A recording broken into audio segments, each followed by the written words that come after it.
Le deuxième livre des Rois, chapitre 20. À cette époque-là, Ézéchias fut atteint d'une maladie mortelle.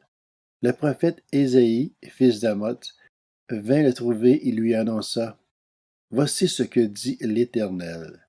Donne tes ordres à ta famille, car tu vas mourir, tu ne vivras plus. Ézéchias tourna le visage contre le mur et fit cette prière à l'Éternel. Éternel, souviens-toi que j'ai marché devant toi dans la vérité, avec un cœur intègre, et que j'ai fait ce qui est bien à tes yeux. Puis il pleura abondamment. Ésaïe était sorti, mais il n'avait pas encore atteint la cour du milieu, que la parole de l'Éternel lui fut adressée.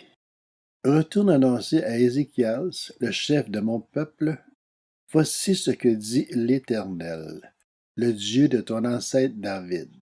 J'ai entendu ta prière, j'ai vu tes larmes, je vais te guérir et dès après-demain, tu pourras monter à la maison de l'Éternel.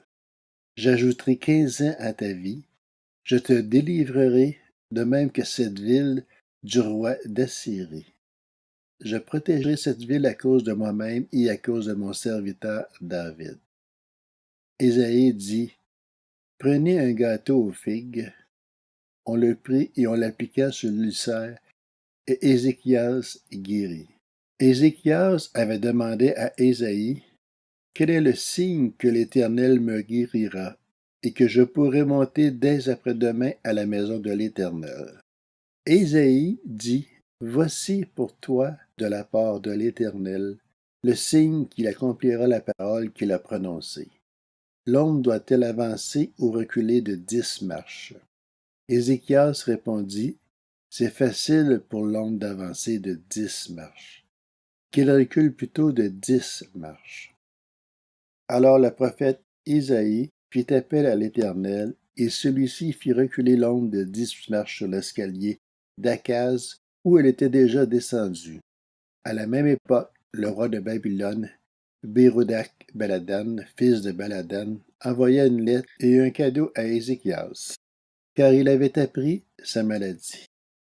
Ézéchias donna audience aux envoyés et leur montra l'endroit où étaient ses objets de valeur, l'argent et l'or, les aromates et l'huile précieuse, son arsenal et tout ce qui se trouvait dans ses trésors. Ézéchias leur montra absolument tout dans son palais et sur tout son territoire. Le prophète Ésaïe vint ensuite trouver le roi Ézéchias et lui demanda: Qu'ont dit ces gens-là? Et d'où sont-ils venus pour te voir? Ézéchias répondit: Ils sont venus d'un pays éloigné, de Babylone. Ésaïe ajouta: Qu'ont-ils vu dans ton palais? Ézéchias répondit: Ils ont vu tout ce qu'il y a chez moi.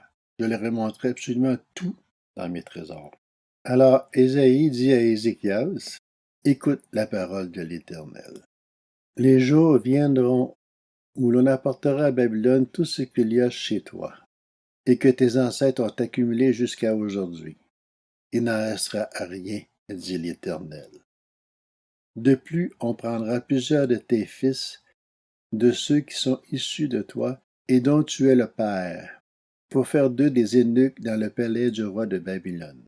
Ézéchias répondit à Isaïe: La parole de l'Éternel que tu viens de dire est bonne.